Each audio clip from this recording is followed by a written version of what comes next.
If you just built your first raised bed or you are about to, I want to save you a few headaches. I have been growing vegetables in raised beds for a long time now, and honestly, a lot of that experience came from getting things wrong before I figured out what actually works. Some of these mistakes cost me money. A couple of them cost me an entire harvest. One of them made my backyard smell like a sewer for 2 months straight, and I promise I will explain that one. This is not a video about how to physically build a raised bed. This video is about what to think through before you start building, filling, and planting, so you can skip the trial and error that a lot of us went through and get your garden off to a strong start this season. We are covering 5 mistakes today, starting with the very first decisions you make before a single board gets cut, all the way through to keeping your beds healthy year after year. Let us get into it. Before I dive into mistake number 1, if you're new around here and you want more straightforward, no-nonsense gardening advice, go ahead and hit subscribe. I put out videos like this regularly and you do not want to miss the rest of what is coming. Mistake 1, getting the size and depth wrong. The first mistake happens before you even touch a piece of wood, and it is getting the size of your bed wrong. This includes both how wide and long you make it and how deep you build it. Let us start with width and length. A lot of beginners get excited and want to build one giant bed to fit as many vegetables as possible. I understand the temptation, but bigger is not always better here. My personal favorite size, and the one I recommend to almost everyone, is 4 feet wide by 8 feet long. That width matters because from either side of the bed, most people can comfortably reach into the middle without having to step into the soil and compact it. If you have particularly long arms, you might be able to reach almost all the way across from just one side. The length matters too, for a different reason. If you build a bed that stretches 20 feet long, think about what happens every single time you need to reach something on the far side. You have to walk all the way around the end of the bed and back. That does not sound like much until you are doing it dozens of times a week during the growing season. There's also a cost benefit to the 4x8 size that a lot of people do not think about right away. Lumber typically comes in 8-foot lengths at most hardware stores, so 3 8-foot boards will build you a complete bed. You cut one of those boards in half to create your 2 end pieces, and the other 2 boards become your sides. There's very little waste, and you are not paying for cuts you do not need. While you are planning your layout, do not forget about the paths between your beds. This part gets overlooked constantly. My paths are a bit more than 2 feet wide, and the way I landed on that number is simple. I basically sat down and knelt sideways in the space to see what felt comfortable rather than guessing. I would suggest you do the same thing before you commit to a layout. Sit down between where your beds will go and see what width actually gives you room to kneel and work without feeling cramped. Now let us talk about depth, because this is where a lot of beginners either overbuild or underbuild. There is not one correct depth for every single person. It really comes down to 2 things: your own physical comfort and what is underneath the bed. If bending down low is difficult for you, you might want to build your beds up 2 to 3 feet tall or even more so you can work at a more comfortable height. But if we are just talking about what your vegetables actually need, most of them want to send their roots down about 1 foot into loose, workable soil. So if the ground underneath your raised bed is decent soil already and not full of rocks or clay, a bed that is only about 6 inches tall on top of that ground can work perfectly fine, because the roots simply keep growing down past the wood and into the native soil below. However, if what is underneath your bed is poor, compacted, or even something like concrete or pavement, you need to build up much taller, somewhere around 12 to 14 inches deep, because the roots have nowhere else to go but up and sideways within that boxed-in soil. I will tell you about a mistake I made here myself. Where I garden, gophers are a serious problem, so when I first built my beds, I made them only 6 inches tall and lined the bottom with hardware cloth to keep the gophers from tunneling up into the roots. That wire mesh did exactly what it was supposed to do, and it has held up for years. But there were 2 side effects I did not expect. First, I could not grow long root vegetables like carrots or parsnips in that shallow soil, since the wire blocked them from growing straight down. I had to switch to shorter varieties instead.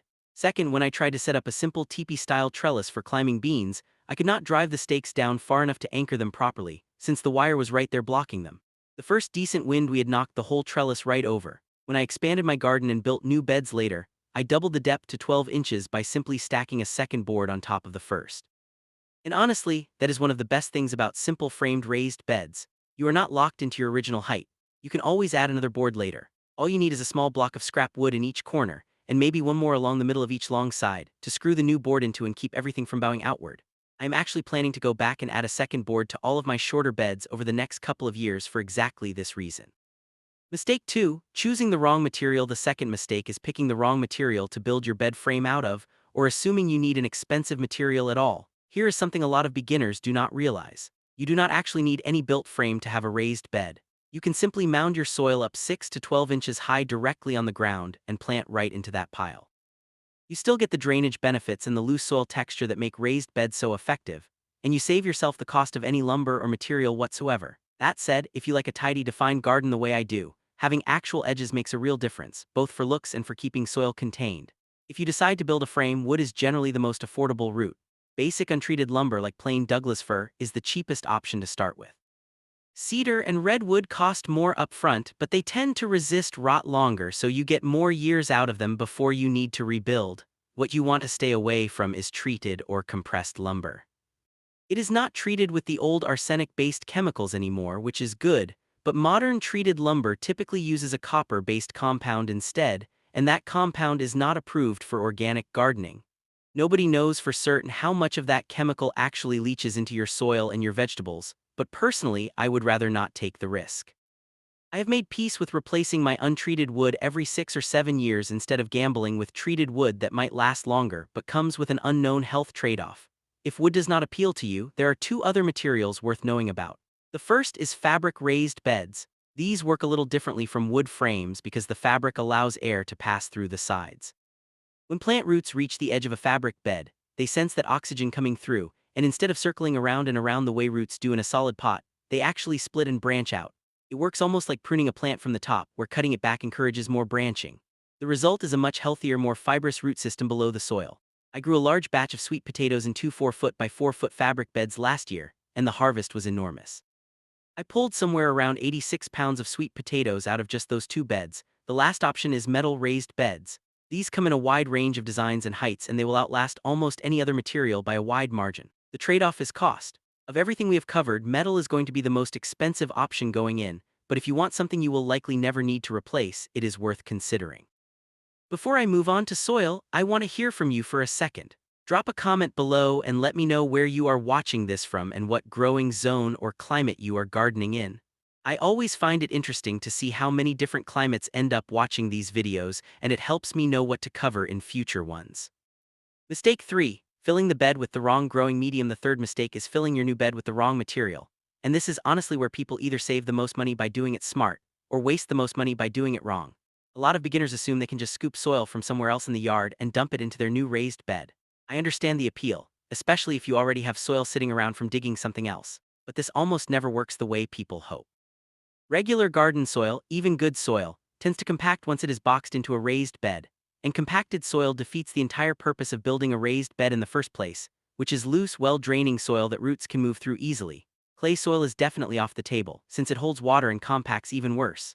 Sandy soil is not much better, since water will just drain straight through it without holding any moisture for your plants at all.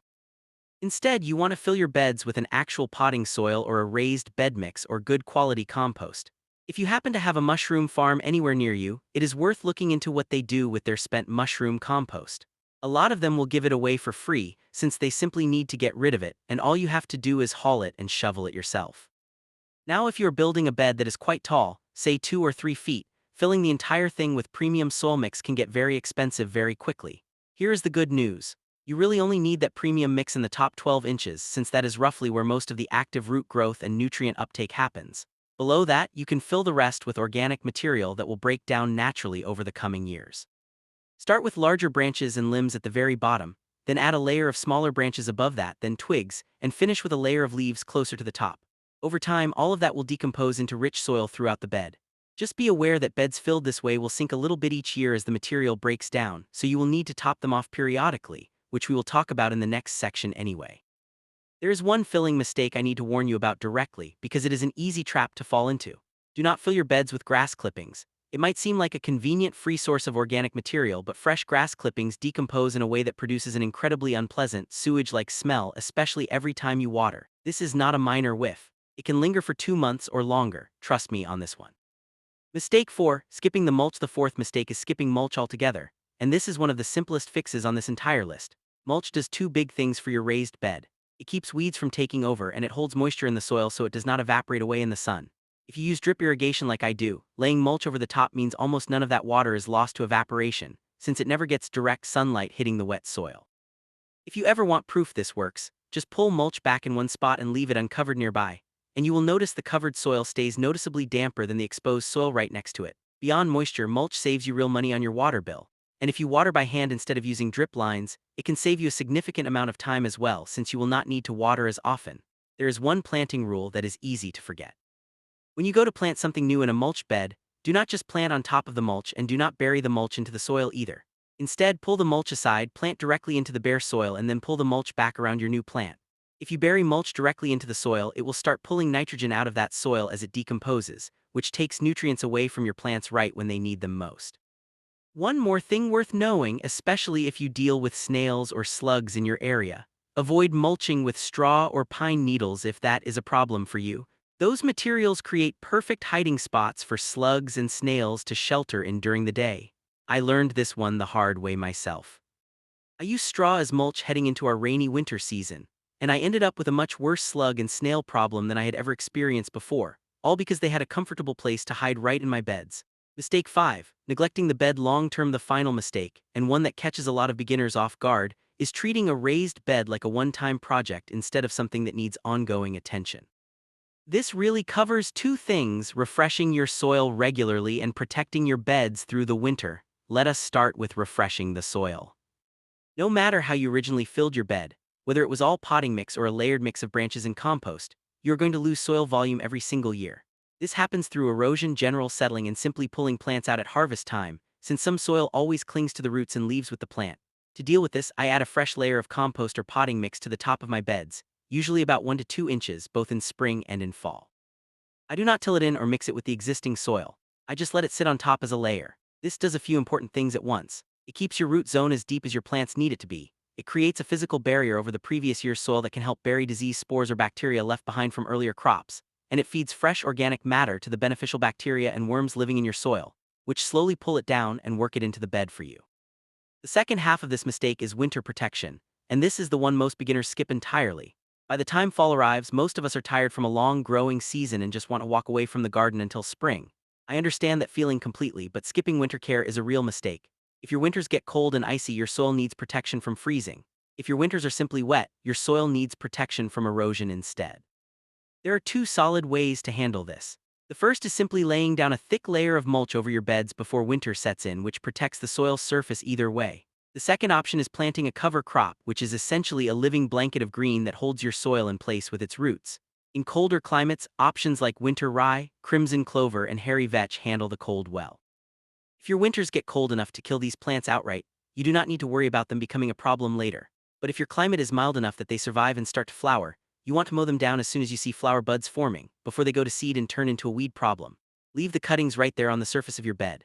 They will break down and feed the soil almost like a natural green manure, so you're protecting your soil and improving it at the same time.